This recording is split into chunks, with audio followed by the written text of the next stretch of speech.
Lalu bagaimana pandangan kita itu selalu mudawamah? Bagaimana pandangan kita itu selalu berfaedah dan berhikmah? Bagaimana pandangan kita itu selalu bernilai ibadah? Maka pandang Allahnya apa yang dilihat oleh mata. Dan jangan memandang apa yang dilihat oleh mata. Kalau kita memandang apa yang dilihat oleh mata, yang nampak makhluk, yang nampak sesuatu. Tapi pandanglah Allahnya yang nyata pada sesuatu itu. Karena sesuatu itulah yang dirinya. Yang dipandang itulah dirinya. Sebab apa? Anta, ana anta. Engkau itu aku itu engkau. Bila engkau bukanlah engkau, disitulah engkau mengenal aku, bahwa aku itu yang engkau itulah nyatanya aku. Tapi bila engkau adalah engkau, maka engkau tak akan pernah mengenal aku. Bila engkau masih ada, masih wujud, maka ketika itu engkau tak akan pernah mengenal siapa yang wujud dan siapa yang ada sebenarnya.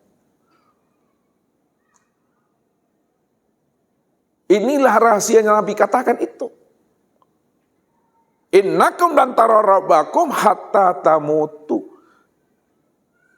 Kamu tidak akan pernah bisa melihat dan menyaksikan Allah yang wujud dan yang nyata itu sehingga kamu benar-benar mati. Orang yang mati yang berjumpa Allah.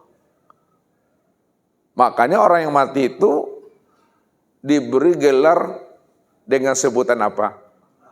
Almarhum. Kalau ibu-ibu apa gelarnya? Almarhumah. Apa makna almarhum dan almarhumah itu? Yang dirahmati. Ya. Nah, kalau boleh Bapak Ibu Ustadz panggil dengan sebutan almarhum dan almarhumah, takut nggak Bapak Ibu? Karena gelar almarhum dan almarhumah itu adalah gelar yang sudah mati akan keakuan dirinya, merasa dirinya itu ada. Payah mendapatkan gelar itu Bapak Ibu. Mati dulu baru ada gelar itu. Mati yang bagaimana? Mati di dalam hidup. Mati sebelum lepasnya ruh meninggalkan akang cangkangnya. Kalau dah keluar kita dari diri kita, disitulah baru dapat gelar almarhum itu dan almarhumah. Tapi kalau kita belum keluar dari diri kita, belum keluar kita dari kesadaran diri kita bahwa diri kita tidak pernah ada, maka gelarnya itu sepanjang hidupnya, selagi ada keakuan dirinya, disebut gelarnya al-mal'un dan al-mal'unah.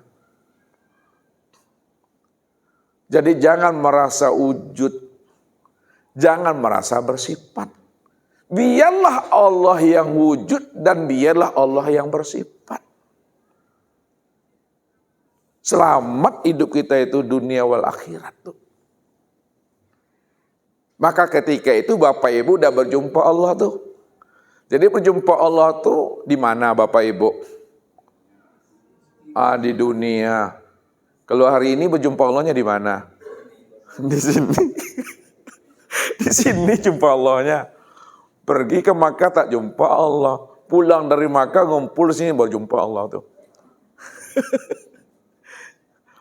Ini mesti dipahami. Tapi orang yang sudah sampai pemahamannya seperti itu, arif dan bijak kita dalam menggunakan kata-kata itu. Jangan nanti kita tertipu dengan kata-kata ma'rifat. Jangan kita tertipu dengan kata-kata hakikat. Apa sebabnya Ustaz sampaikan begitu Bapak Ibu? Orang ma'rifat yang sebenar-benar ma'rifat bil ma'rifat, tidak pernah dia mengatakan dirinya ma'rifat. Orang yang tidak mengatakan dirinya ma'rifat juga belum tentu ma'rifat. Jadi ma'rifat itu bukan pengakuan. Ya, bukan pengakuan. Siapa yang mengaku-ngaku ma'rifat itu tanda belum ma'rifat. Siapa mengatakan dirinya sudah makrifat? Belum makrifat tuh. Karena ada pengakuan di situ. Padahal ketika seseorang itu sudah makrifat, hilang dirinya. Kalau udah hilang dirinya, udah mati dirinya. Orang mati itu ada bisa ngomong? Enggak. Namun ingat, kesempurnaan mati itu hidup. Kesempurnaan tiada itu wujud. Kalaulah kesempurnaan tiada itu wujud, kesempurnaan mati itu hidup. Pertanyaannya, siapa yang wujud dan siapa yang hidup? Kalau Allah yang wujud, Allah yang hidup. Siapa yang berkata tuh? Itulah tuh. Pegang tuh. Hati-hati ngomongnya lagi itu. Kalau memang Allah yang berkata, ingat. Kata Allah itu kata kodim itu kata kun itu kata jadi. Nah, buktinya. Hati-hati kita ngomong. Ketika anak dan cucu kita main lilin dia Bapak Ibu dengan teman-temannya. Ya, jangan nak, nanti terbakar. Kita ada kodim kan, nanti terbakar. Tinggal terbakar aja gitu. Jangan main pisau, luka lagi itu. Karena ini asin. Makanya Nabi mengatakan itu. Man kana yu'minu billahi wal yaumil akhir falyakul khairan aw liyasmut. Barang siapa yang sudah mengenal Allah, ya Allah itu nyata pada dirinya, inilah kalamnya. Hendaklah berkata yang baik saja, kalau tidak diam akan membahayakan nanti dia. Makanya orang makrifat tuh banyak dia memahami dengan jalan menyikapi persoalan hidup itu dengan diam simak ya. Urut-urut dada bahasanya tuh.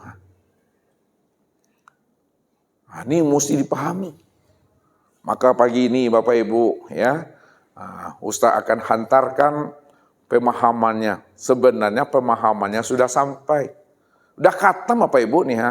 Kalau udah datang tadinya udah sampai ajalnya kok mati-mati lah itu. Jadi Bapak Ibu udah mati nih. Udah almarhum, udah mati dalam hidup. Nah, ini penyampaian kalam Ustadz. Ya, tapi Bapak Ibu tak boleh ngaku-ngaku. Sebab Allah katakan begini, itulah rumit-rumitnya ya menyampaikan kalam ini Bapak Ibu. Enak dan sedapnya. Dan ada juga gampangnya yang kita buatnya itu. Fala tuzaku anfusakum huwa a'lamu bimanittaqo. Jangan kamu merasa-rasa, nah, dirimu udah bersih, dirimu udah suci, dirimu udah sampai, dirimu udah makrifat, kamu udah kenal aku. Jangan merasa-rasa, menganggap-anggap. Huwa a'lamu bimanittaqo. Aku yang lebih tahu siapa yang bersih, siapa yang suci, siapa yang makrifat, siapa yang sudah mengenal aku, kata Allah. Andai kata kita zahirkan kita sudah mengenal Allah. Buktikan bahwa kamu sudah mengenal aku, buktikan kata Allah. Kalau kamu sudah beriman kepada aku, buktikan iman itu. Kalau kamu sudah buktikan takwa itu. Kamu sabar, buktikan sabar itu. Kalau kamu sudah ikhlas, buktikan ikhlas itu. Karena ilmu ini, bagaimana kita itu menghantarkan anak kita, menghantarkan cucu kita, mengantarkan cicit kita, mengantarkan suami dan istri untuk sampai kepada Allah. Ya.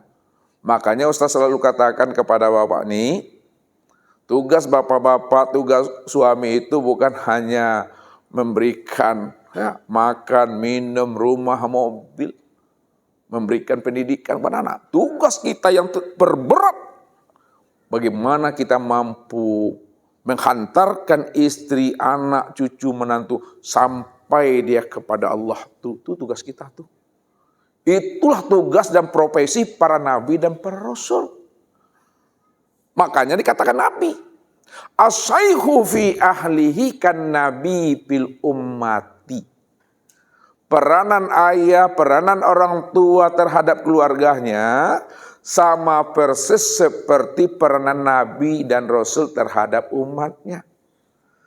Kalaulah fungsi Nabi dan Rasul terhadap umat menghantarkan umat mengenal Allah, pada saat kita sudah membimbing anak kita, keluarga kita kepada Allah, ketika itu kapasitas kita, peranan dan fungsinya sudah sama seperti peranan Nabi dan Rasul terhadap umat itu.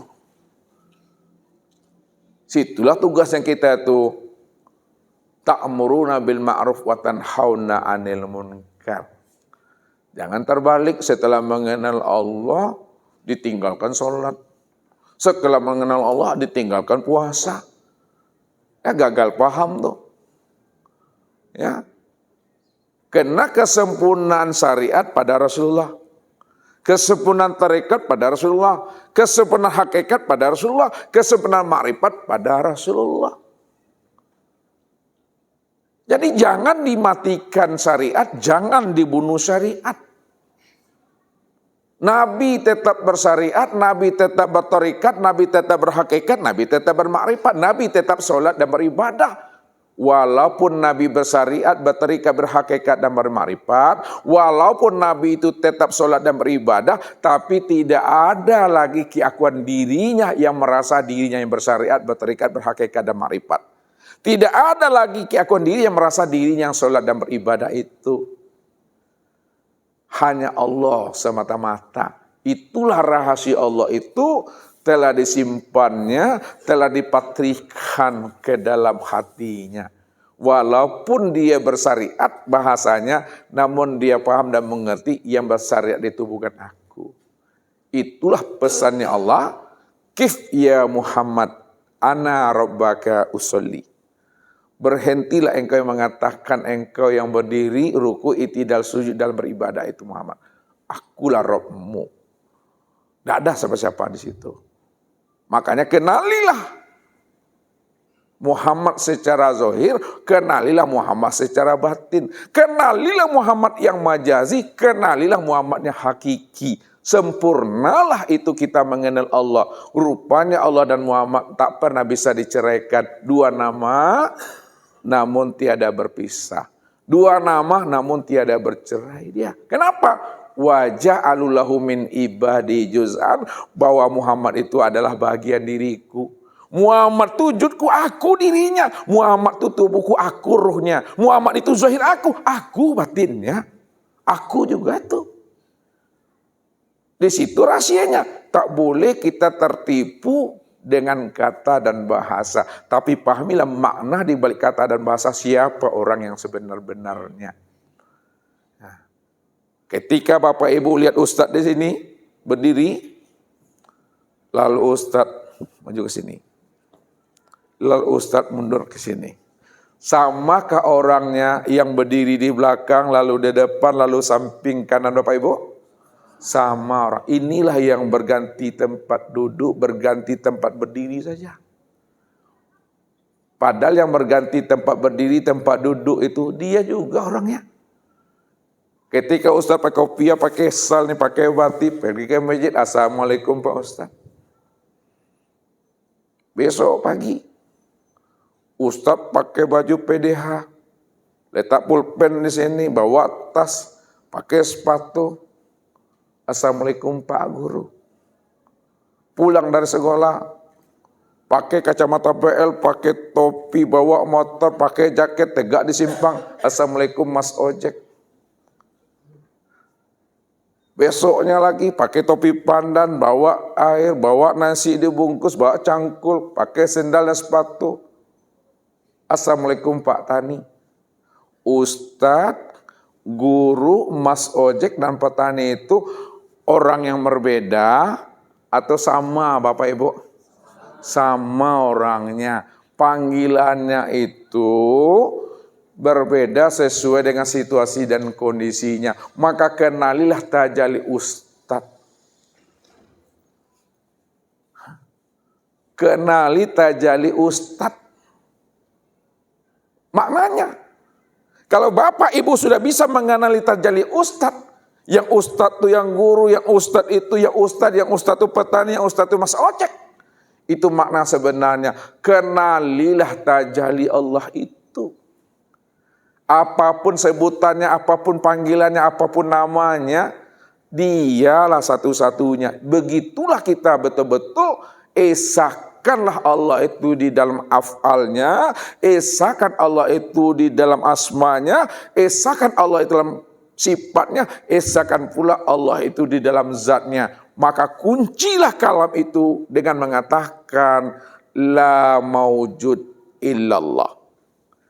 Tidak ada yang wujud dan yang maujud dalam bentuk rupa yang berbeda wujud yang lain dan nama yang bermacam-macam, hanya Dia semata-mata yang ada. Nah, pegang tuh, megangnya dengan iman. Biar apa? Selamat dunianya, selamat akhiratnya. Bahasa syariatnya, jaya di dunianya, surga akhiratnya. Jadi kita hidup ini mencari jalan aman aja Bapak Ibu. Tidak ada kita mencari-cari ingin jadi wali. Biarlah Allah jadi wali bagi kita. Jangan kita ingin jadi wali Allah juga lagi. Cukup Allah menjadi wali bagi kita, aman kita tuh Bapak Ibu. Ya. Bahasa kiasnya apa? Kalau pisau mencari sarung biasa. Tapi kalau sarung yang mencari pisau itu luar biasa. Kalau kita ingin menjadi kekasih Allah tuh biasa tuh. Tapi kalau Allah mencari kita untuk dijadikan sebagai kekasihnya, itu luar biasa. Kalau kita ingin menemui Allah, ingin mencari Allah, ingin berjumpa Allah, itu biasa tuh. Tapi kalau Allah ingin menemui kita, itu sangat luar biasa. Ini yang mesti dipahami. Jadi tidak ada pingin itu nggak ada. Jalani aja lah hidup nih. Nikmati hidup nih ya. Udah. Nggak ada lagi Bapak Ibu. Itu keputusan gaji. Sami'na wa atokna. Bukan sami'na wa asoina. Ya, jangan. Ya, jadi untuk lebih pahamnya Bapak Ibu, tunggulah pesan-pesan berikut ini. Jadi Bapak Ibu, kalau kesimpulan kaji awal sampai akhir yang Ustaz sampaikan tadi, Bapak Ibu sudah sampai itu. Ya, sudah sampai ke puncak. Namun ketika nanti Bapak Ibu menerangkan sama anak, menantu, keluarga, kita mesti tahu langkahnya. Kita mesti tahu caranya, kita mesti tahu jalannya. Ya. Supaya apa? Supaya anak, menantu, keluarga kita tuh paham apa yang kita maksud sebenarnya itu. Dan anak paham juga apa makna sebenarnya yang disampaikan oleh ayah bundanya. Nah, ini kuncinya. Jadi dikatakan man arafa nafsahu faqad arafa rabbahu.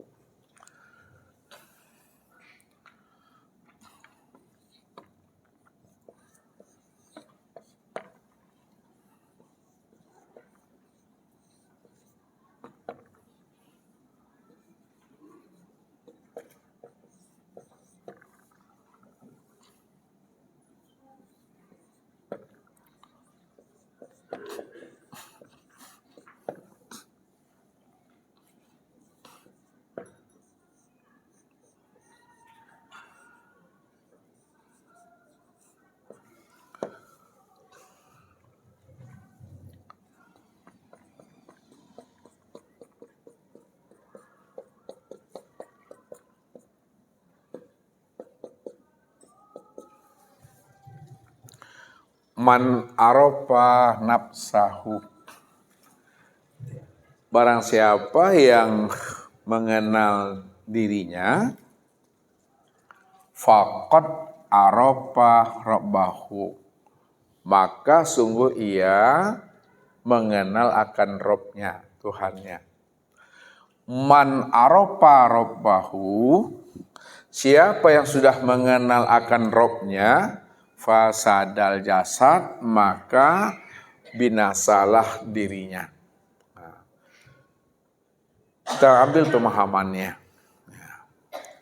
Man arafa nafsahu faqad arafa rabbahu.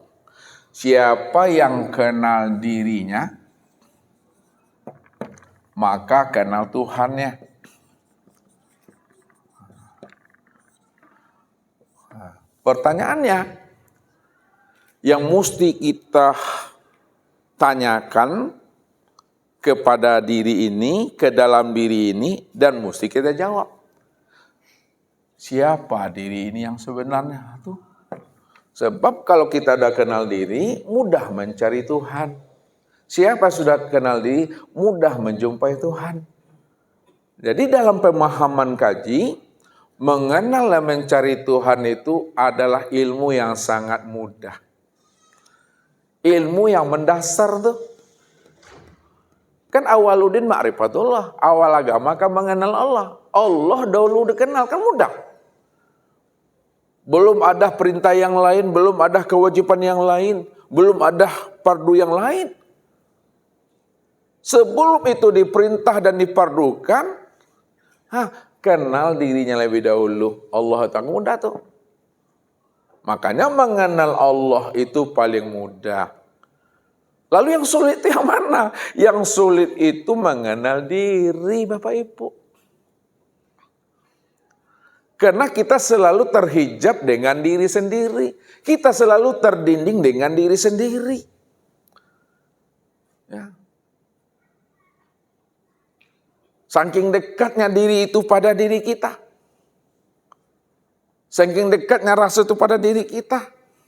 Sulit kita untuk menemui dan melihatnya. Ini yang mesti kita kaji itu. Ya. Supaya kita bisa menemui Tuhan. Ini bahasa hakikat untuk menghantarkan usul kepada Tuhan. Nah, kalau bahasa ma'rifatnya, ingin mengenal Tuhan, ya pada diri Tuhan. Ingin melihat Tuhan, lihatlah pada Tuhan. Ingin menemui Tuhan, ya pada Tuhan. Ngapa pula melihat Tuhan, menemui Tuhan itu pada diri? Nah, mestinya dengan Tuhan. Arabtu Rabbi bi Rabbi. Aku kenal Tuhan karena Tuhan. Aku melihat Tuhan ya dengan Tuhan. Aku berjumpa Tuhan ya dengan Tuhan aku berjumpa. Tapi kenapa mestinya dengan diri? Inilah jalan. Ya, hakikat itu menghantarkan kita kepada ma'rifat. Ini tangga. Siapa diri? Ini lihat. Kalaulah siapa yang kenal dirinya kenal Tuhan, pertanyaannya siapa diri ini? Yang dikatakan sebenar-benar diri, yang disebut sejati diri, yang dikatakan diri sejati, ya, itu adalah hayat.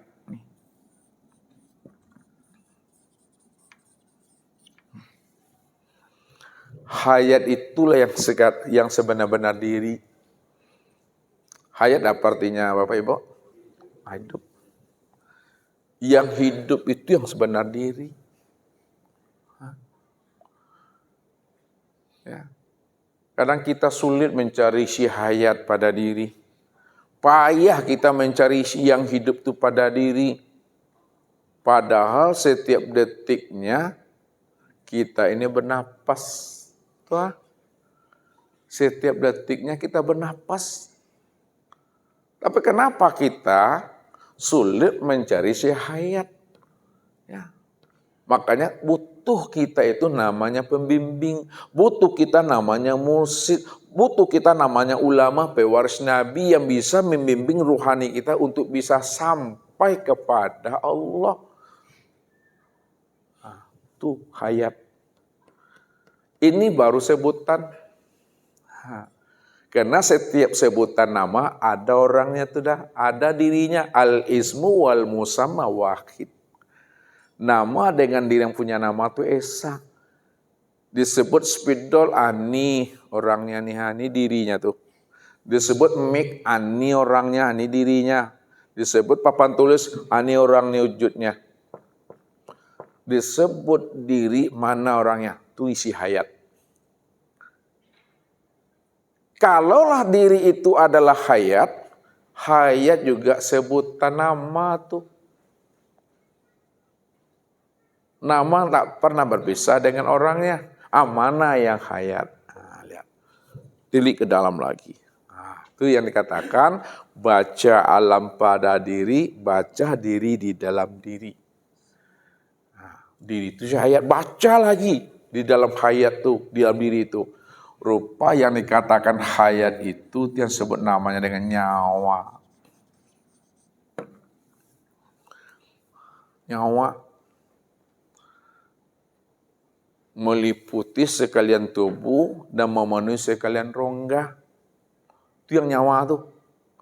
Nyata wujud aku. Nyawa juga sebutan baru tuh. Mana orangnya? Nah, yang dikatakan nyawa itu adalah napas. Itu napas tuh. Nih yang turun naik, yang keluar masuk tuh tiang napas. Napas itu juga sebutan juga baru tuh. Mana yang napas tuh? Yang napas itulah yang disebut namanya dengan ruh.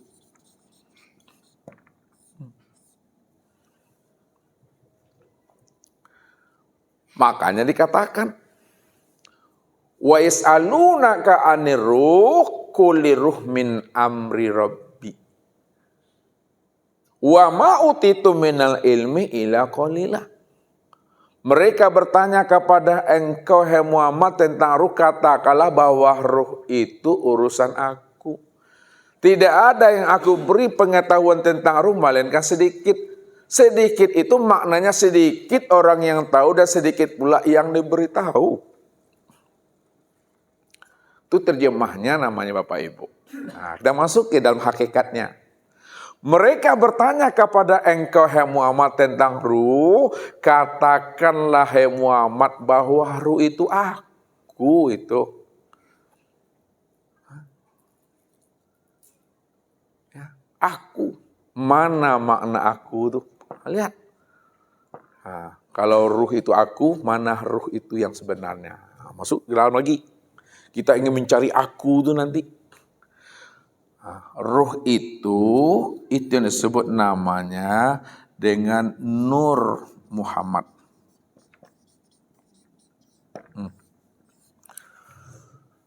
Ruh itu yang Nur Muhammad. Siapa Nur Muhammad? Nah, lihat. Nur Muhammad itulah yang disebut namanya dengan sifat. Nur Muhammad itu yang dikatakan sifat. Sifat yang mana yang maksudnya? Ini yang dimaksud adalah sifat yang 7 yang dikatakan namanya sifat ma'ani.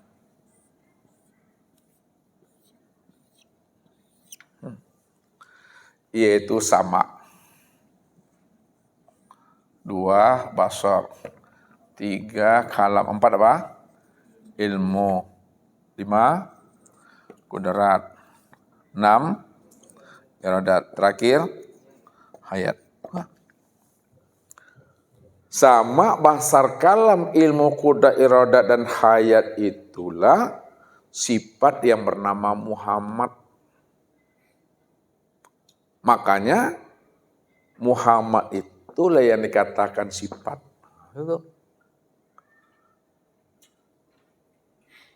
Lalu siapa sifat itu? Nah, sifat itulah yang disebut namanya zat.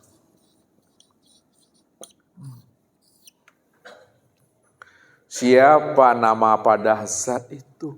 Nama daripada zat itu adalah Allah. Itu yang Allah katakan. Fazalikumullahu rabbukumul haq. Maka zat yang demikian itulah Allah, Rabbmu yang sebenar-benarnya. Jadi Allah itu nama daripada zat. Siapa zat itu? Maknanya zat itu maknanya diri. Makanya dikatakan nama daripada zat, nama daripada dirinya itu adalah Allah. Innani anallah. Sesungguhnya diriku ini bernama Allah. Kalaulah Allah itu nama daripada zat, Maka nama daripada zat itu ya aku. Aku. Apa statusnya? Aku itu statusnya sebagai apa? Aku itu levelnya, derajatnya, makomnya, titelnya sebagai apa? Ini yang dikatakan Rabbul Izzati. Rabbul Izzati.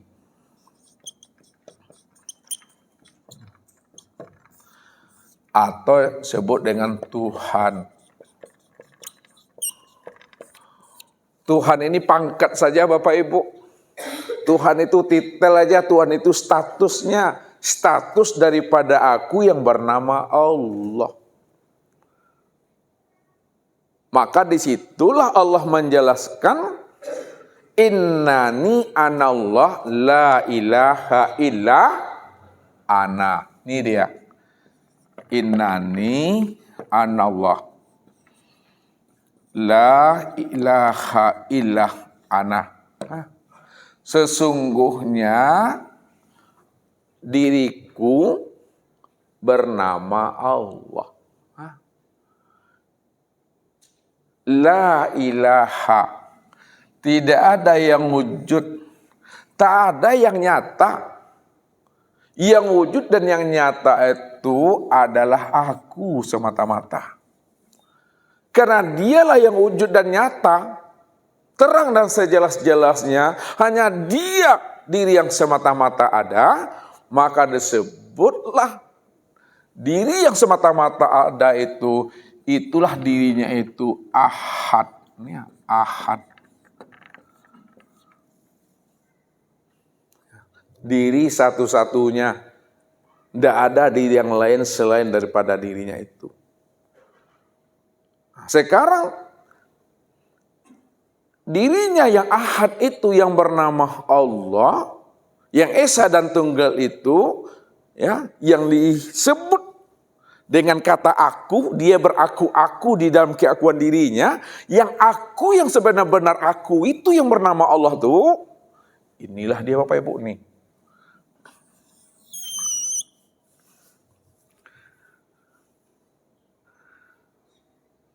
Apa yang Bapak Ibu perhatikan tuh? Kosong. Ya, ketika Bapak Ibu melihat garis, maka yang menyebutnya adalah kosong. Sekiranya dia hapus garisnya, nah, sehingganya dia hapus garisnya, maaf. Nah, ketika Ustadz Gari kasih garis, ini kan garis fokus itu, ya, nah, dihapus nih. Garis bantu nih mah, garis fokusnya. Apa yang ada dalam pikiran Bapak Ibu? Apa yang ada dalam pikiran Bapak Ibu? Kosong. Tidak bisa disebut kan? Hampa, itulah hampa. Disebut kosong ketika ada garis bantunya. Maka garis bantu itu untuk menjelaskan makna yang sebenarnya. Kalau tidak ada garis bantu, tidak bisa disebut tuh. Tidak bisa Bapak Ibu melong kosong tuh, tidak bisa. Karena tidak ada garis bantunya. Apa yang mau disebut? Ya. Setelah ada garis bantunya, baru kosong. Tapi jangan dipandang garis bantunya. Jangan dipandang kosongnya itu. Pandang di balik yang kosong itu yang aku. Apa di balik yang kosong Bapak Ibu? Apa di balik yang kosong Ibu? Hampa. Jangan dipandang hampanya sebagai Tuhan. Pandanglah Tuhan itu di balik yang hampa itu. Apa namanya? Jangan dipandang batinnya, pandang di balik batin itu yang Tuhan. Gak bisa disebut, jangan pandang tidak bisa disebutnya, pandang di balik kata gak bisa disebut tuh. Jangan dipandang diamnya, pandang di balik kata diam tuh. Asailah. maksudkan tadi, apa yang dimaknai oleh ulama? Ma yakhruju baina syafatain ilal isyarati wal iktibar. Apa yang keluar dari kata-kata ini, kosong, diam, tidak bisa disebut, itu menunjukkan isyarat, menunjukkan iktibar. Ambillah makna di balik iktibar, isyarat yang dimaksudkan itu. Maknanya la sautun wala harpun. Kata-kata la sautun wala harpun itu tidak ada kata dan suara. Kata itu sebenarnya menjelaskan bahwa aku itu tak bisa disebut, tak bisa dijangkau dengan kata-kata. Berarti apa? Cukup dirasa, diam, dan diimani. Kata-kata dirasa, diam, dan diimani untuk memberikan pemahaman. Dia segala-galanya. Segala-galanya adalah dia. Itu dia. Itu makna yang sebenarnya. Maka untuk memudahkan kita membaca dia segala-galanya. Segala-galanya dia, karena dia tidak bisa dijangkau dengan kata-kata, tak bisa dijangkau dengan makna, lafaz dan suara. Maka diberilah pemahamannya, disebutlah akan rahasia dirinya, supaya kata-kata itu tahu kita makna yang sebenarnya di balik kata yang dimaksudkan itu tentang dirinya. Untuk memudahkan kita memahami dirinya ini, yang nggak bisa disebut itu, yang nggak bisa dijangkau dengan kata-kata dan ilmu, maka disebutlah namanya Ghaibul Ghuyub.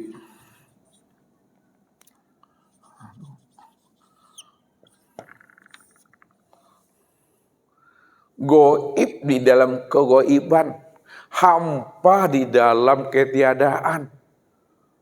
Kosong sekosong-kosongnya. Wah. Sudah kosong sekosong-kosongnya, bukan sekonyong-konyongnya. Kosongnya. Kosong sekosong-kosongnya. Ini yang disebut namanya dengan hu. Hanya dia semata-mata aturan penghantar kaji itu. Aku tuh. Karena dia yang ada semata-mata, maka disebutlah dia semata-mata yang ada. Itu disebut namanya Zatul Haq. Disebut namanya Zatul Bukti. Disebut namanya Zatul Bahdi.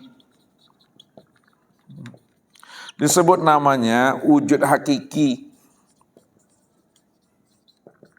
Sebut namanya ya wujud mutlak.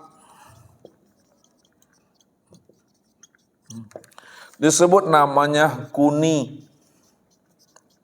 Disebut namanya kuni bil kuni.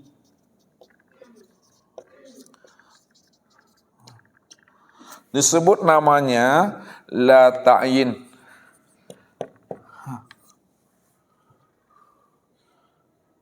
Ya. Semuanya itu Bapak Ibu menjelaskan tentang dirinya yang ada secara mutlak. Itulah yang dikatakan dengan Zatul Bihal. Semua keadaan ini, peristiwa ini, keadaan ini, wujud dalam bentuk rupa, dia semata-mata. Untuk mengungkapkan kalimat dia yang wujud, dia yang ada semata-mata, muncullah kalimat ini. Ini yang dimaksud ma yakhruju baina syafatain ilal isyarati wal iktibar itu. Karena dia yang ada, maka muncullah kalimat itu sebenarnya. Maka di dalam Al-Quran tidak dijumpai Zatul Bukti, Zatul Haq tuh, Ghaibul Ghuyub itu. Maka disebutlah, dirangkai, dirangkum seluruh kalimat ini dengan sebutannya batin.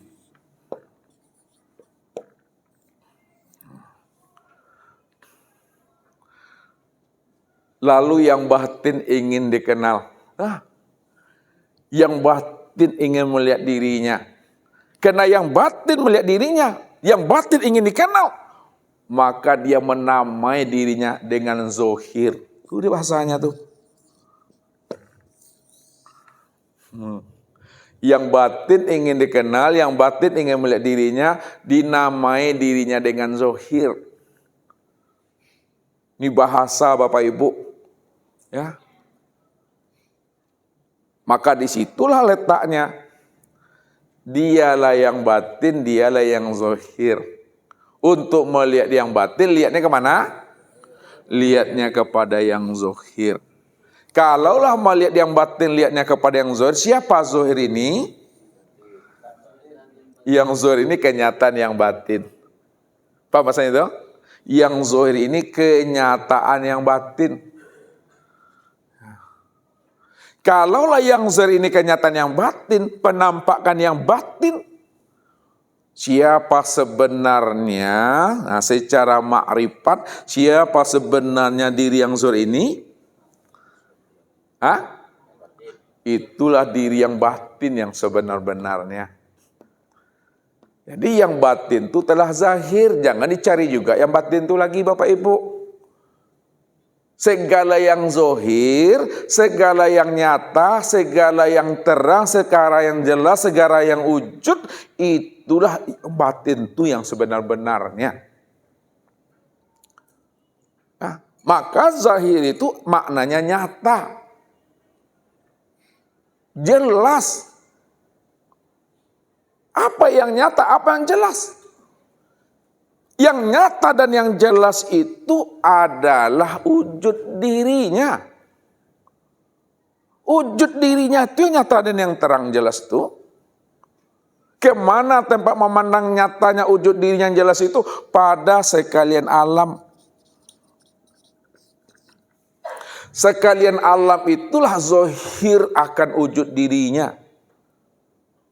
Kalaulah sekalian alam itu zohirnya akan wujud dirinya, alam itulah sebenar-benarnya dirinya.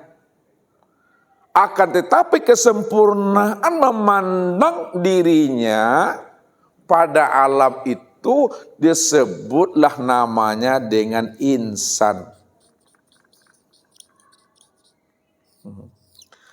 Insan inilah sebutan untuk mengenal dan melihat serta menyaksikan akan dirinya secara sempurna. Karena dirinya sempurna, sebutannya dengan insan, maka insan itu yang sudah sempurna sebutan memanggil dirinya, disebutlah dengan istilah insan kamil mukamil. Insan kamil mukamil itu Allah tuh. Itu mesti dipahaminya. Kita gunakan bahasa yang ringan lagi. Ya. Ini batin dengan zohir aja ini Bapak Ibu. Kita gunakan bahasa yang ringan. Bahasa yang ringan itu bahasa syariat. Nah.